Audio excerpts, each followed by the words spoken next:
Bom dia, meus queridos alunos. Aqui é o professor Roniel. Nós estamos retomando as nossas aulas de sociologia. Nesse conteúdo, nós estudaremos os clássicos da sociologia, tá? Que são os autores que formaram a base da teoria sociológica e a base de outras teorias também, tá? Em primeiro lugar, nós vamos recapitular o que é a sociologia. Pois bem, gente, a sociologia faz parte de um rol de ciências chamadas de ciências sociais, que são um conjunto de disciplinas científicas que estudam os aspectos sociais das diversas realidades humanas. A gente tem como ciências sociais praticamente todas as ciências humanas, né? Porque todas elas vão estudar os aspectos sociais. No entanto, a tradição acadêmica brasileira coloca ciências sociais, né? Pega 3 áreas das ciências sociais e cria um curso específico chamado de graduação em ciências sociais. Essas áreas são antropologia, sociologia e ciência política. Elas têm como objeto de estudo o que diz respeito às culturas humanas, suas histórias, suas realizações, seus modos de vida e seus comportamentos individuais e sociais, sobretudo os aspectos sociais, o nosso comportamento social. Qual a diferença entre um comportamento individual e um comportamento social? Comportamento individual é uma característica minha particular. De repente eu tenho um trejeito que eu ando piscando o olho. Aquilo é uma característica minha particular. Agora, quando a gente pisca o olho numa situação assim de paquera ou de simpatia, aquele é um comportamento social, porque tem várias pessoas que fazem aquele tipo de ato baseado em uma coisa que foi aprendida socialmente. Tá? As ciências sociais ajudam a identificar e compreender os diferentes grupos sociais, contextualizando seus hábitos e costumes na estrutura de valores que rege cada um deles. Pois bem, gente, as ciências sociais pretendem contextualizar o indivíduo e entender os seus hábitos dentro de uma coletividade. E quais são as ciências sociais, né? As principais ciências sociais, segundo Pércio, são essas aqui que eu mencionei, mais a economia, que também é uma ciência sociais. No entanto, a tradição acadêmica coloca a economia como um curso separado, tá? A sociologia estuda as relações sociais, o comportamento social, sobretudo na sociedade capitalista, moderna e industrial. A antropologia vai estudar as diferenças e semelhanças culturais e como as culturas vão se transformando ao longo do tempo. A ciência política estuda a distribuição do poder na sociedade, as diversas formas de governo, as instituições políticas, tudo que é relacionado a poder e política. E a economia estuda as atividades de produção relacionadas a bens e serviços. E os cientistas sociais? Os cientistas sociais são os profissionais que pesquisam hábitos, valores, costumes. Então, são os profissionais encarregados de dar sentido teórico, de dar explicações para as coisas que eles estão estudando. Muito bem, gente. Vamos falar agora sobre o surgimento da sociologia e os principais sociólogos. Tá? A sociologia surgiu num período de grande transformação social, na qual as sociedades foram se transformando de feudais para sociedades industriais. Tá? A sociologia vai surgir na Europa, então a ciência moderna ela tem como berço a Europa, muito embora a ciência seja anterior à Revolução Industrial. Porém, a Revolução Industrial vai dar uma dimensão maior para a ciência, vai tentar globalizar a ciência. E um dos primeiros sociólogos é o Saint-Simon, que é um francês, Claude Henri de Roufroy, o Conde de Saint-Simon, é daí que tem esse nome. Ele foi um teórico social francês e seu principal trabalho foi o Nouveau Christianisme. É um trabalho que ele vai se pautar no que se chamava de socialismo utópico, tá? O Saint-Simon ele vai teorizar sobre sociedades, ele vai criar um ideal de sociedade. E nesse momento anterior à sociologia como ciência, existia muita filosofia social. O que é a filosofia social? É você idealizar sociedades a partir de constatações de mundo que você tem. Então, se existe uma sociedade de exploração, então eu tento criar um espaço de inclusão. E foi assim que pensou o Saint-Simon. Em seu primeiro trabalho, Cartas de um Habitante de Genebra e seus Contemporâneos, Saint-Simon propôs que os cientistas tomassem lugar dos padres na ordem social. Então, veja, a ciência sendo colocada no lugar da religião, para que a partir daí a gente tivesse um novo mundo, a construção de um novo mundo. Então todos os cientistas, sobretudo os cientistas sociais, vão idealizar um novo mundo, tá? Porque o mundo ele estava em constante transformação. Imagina aí um contexto em que tinha agricultores que plantavam e tinham pecuaristas que extraíam o seu sustento da produção animal e de repente se viram numa cidade grande de uma produção industrial em larga escala. Então, assim, o mundo se transformou de uma forma muito radical e isso deu margem para que as pessoas idealizassem como seria esse mundo. E Saint-Simon era uma dessas pessoas. Ele desejava, em outras palavras, um estado industrializado dirigido pela ciência moderna, no qual a sociedade seria organizada para o trabalho produtivo, pelos homens mais capazes. O alvo da sociedade seria produzir coisas úteis à vida. Então, o objetivo da sociedade, daquela sociedade moderna, era o bem-estar, de modo geral. Uma crítica feita pelo Saint-Simon enquanto pensador é que faltava a ele um sistema, clareza e coerência. Mas sua influência no pensamento contemporâneo, especialmente nas ciências sociais, é reconhecida como fundamental. Ele dizia o seguinte: a sociedade tinha que ser pensada como um sistema. O que é um sistema? Se você tem vários elementos interdependentes, se aquele elemento primordial muda, inevitavelmente os outros vão mudar, porque eles precisam ser integrados. Então, era necessário arquitetar uma sociedade que pensasse esses elementos sociais como algo que são integrados. Por exemplo, desemprego tem a ver com violência, que tem a ver com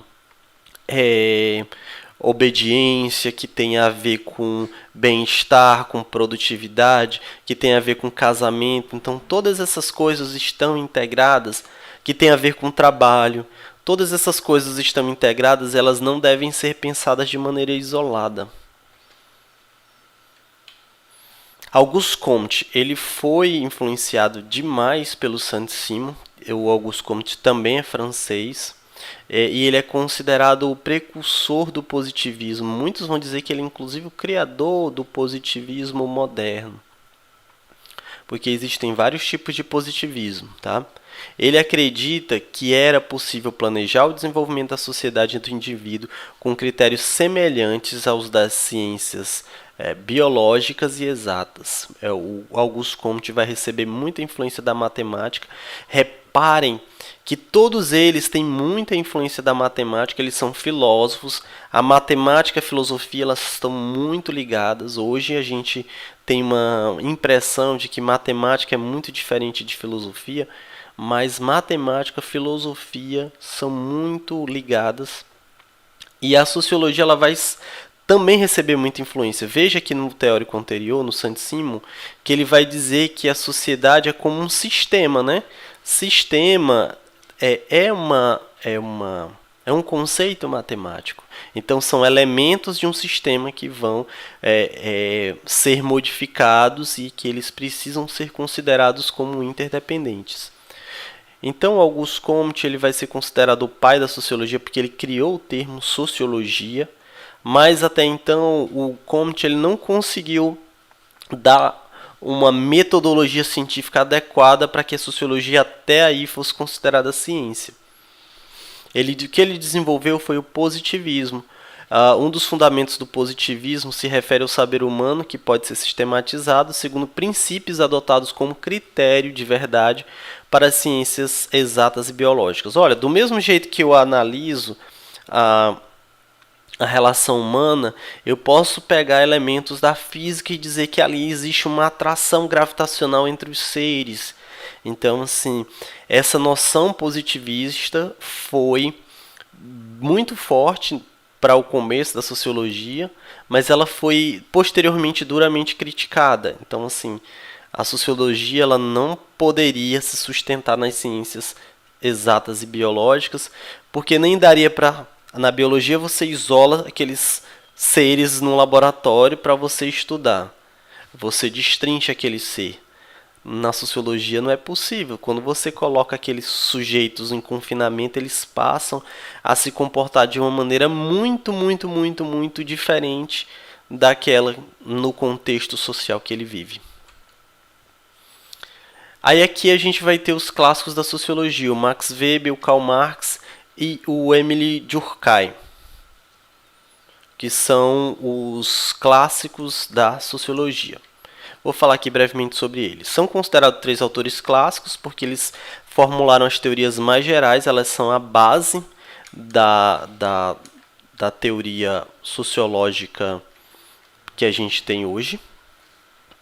O Karl Marx é um sociólogo alemão que criou a sua própria visão de sociedade, da sociologia.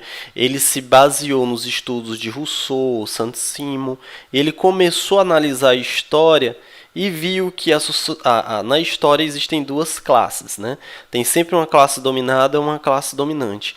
A classe dominada age assim porque a classe dominante monopoliza os meios de produção, as terras, o dinheiro, as fábricas, e assim a classe dominada passa a trabalhar para a classe dominante, e aquilo que sobra para ela é tão somente o capital que dá para ela se manter, se alimentar. Mal dá para se alimentar e se manter.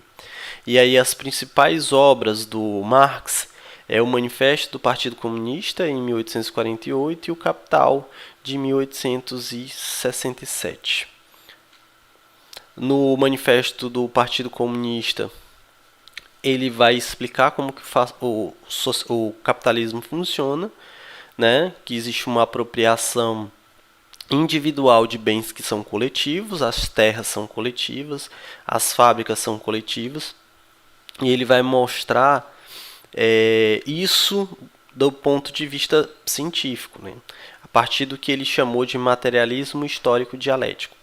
Já no Capital, ele vai mostrar os vários modos de produção, até chegar no modo de produção capitalista, modo de produção asiático, modo de produção escravista, modo de produção feudal, até chegar no modo capitalista. Ele vai dizer o que tem em cada um desses modos, quais são as classes, como é que se opera, vai chegar no modo de produção capitalista e vai descrever claramente como que o capitalismo funciona. Para Marx, o capitalismo desvirtua o trabalho humano, promovendo desigualdade e exploração. Como é que ele faz isso? Então, tem os donos dos meios de produção que vão precisar dos explorados, dos proletários, dos dominados, para que essas pessoas trabalhem para ele e a partir daí ele consiga explorar aquela mão de obra e assim ele tira o lucro. O lucro ele vai chamar de mais-valia. E essa relação entre trabalho, operários, trabalhadores, os exploradores, ele vai chamar de relações de produção, que são as desigualdades e as diferenças que agravam a condição de pobreza do proletariado, que são justamente os trabalhadores. O Marx observou que na Revolução Industrial houve essa hegemonia do capitalismo industrial e essas desigualdades se intensificaram. Tá? Aqui vai ser só um apanhado geral dos autores. E aí a gente vai continuar os autores. Eu vou só encerrar o Marx e aí na próxima aula eu vou falar do Weber e do Durkheim. O Marx propôs conceitos para análise da sociedade capitalismo como superestrutura, infraestrutura, mais-valia e alienação. O que então é superestrutura? Corresponde ao poder do Estado e a infraestrutura é a organização da sociedade. Portanto, gente, pensem na infraestrutura como algo material, concreto. Então, o que é a infraestrutura? São os modos de produção, a relação de produção que você estabelece para produzir mercadoria. Olha, o patrão mandando um empregado ali para que ele produza uma mercadoria, mas já a superestrutura são coisas abstratas, por exemplo, as leis, a educação, que vão garantir, que vão reforçar essa dominação de uma classe sobre a outra. Então, gente, infraestrutura é algo concreto e superestrutura é uma coisa mais abstrata. Tá certo? A mais-valia é a exploração de uma mão de obra. Né? Por exemplo, se eu contrato alguém para capinar um lote para mim, eu tenho uma terra, ele capina aquele lote, ele planta, ele roça, ele faz tudo. Eu gasto R$1.000 para ele plantar, para comprar semente, e depois eu consigo vender aquele milho que foi plantado, não por mim, mas por outra pessoa, por R$2.000. Então, digamos que R$500 eu pago a pessoa, R$500 eu pago a semente, os insumos, e ainda sobra R$1.000 para mim. Então, gente, aquele dinheiro que eu ganhei só porque eu tenho uma terra, né, que uma terra que, em alguns casos, pode pensar, não, essa terra foi comprada, foi adquirida, mas algumas terras simplesmente foram apropriadas, né? E aí eu vou explicar melhor isso lá na frente. Então, esse dinheiro que eu ganhei foi fruto da mais-valia, da exploração do trabalho de outra pessoa, que no caso a pessoa que plantou. A alienação é quando o indivíduo ele plantou na terra, ele roçou a terra, mas ele não reconhece aquele trabalho como dele. Ele reconhece aquele trabalho como sendo fruto de uma outra pessoa, que no caso é o patrão. E esse salário que ele ganha dá mal para ele manter essas despesas mais básicas. E aí eu estou dando um exemplo da roça, mas isso aqui é muito mais amplo, gente. Tem pessoas que são bilionárias explorando o trabalho de outras pessoas. Karl Marx e a luta de classes. Marx analisou padrões, né, a relação entre patrões e proletariado, e aí ele viu que esses interesses são antagônicos. Essas classes lutam por interesses antagônicos. Os trabalhadores querem melhores salários, melhores condições de trabalho, menor jornada de trabalho, e o patrão ele quer mais lucro, ele quer mais produtividade. E esses interesses são antagônicos e, vez por outra, essas classes entram em conflito, às vezes direto, às vezes indireto. Quando você vê uma manifestação em favor da reforma trabalhista, das privatizações, são manifestações em favor de uma classe dominante que quer aumentar os seus lucros. Já quando você vê uma greve, uma manifestação por trabalho, ali são lutas da classe trabalhadora. Vejam que essa luta de classes, né, mostram interesses antagônicos. Para Marx, na sociedade capitalista, os trabalhadores perderam o domínio da sua própria vida e passaram a depender do capitalista. Então, o indivíduo ele perde o total sentido da sua própria vida e ele passa a se sujeitar às regras que o capitalismo estipula. E aí ele vai propor uma nova forma, uma nova sociedade que ele vai chamar de socialismo, que é conhecido também como socialismo científico. Lembra que eu falei dos socialistas utópicos? O Saint-Simon é um deles. Para refletir e debater, se os objetos foram feitos para serem usados e as pessoas para serem amadas, por que tendemos a amar os objetos e usar as pessoas? Aqui está um conceito do Marx chamado fetichismo da mercadoria.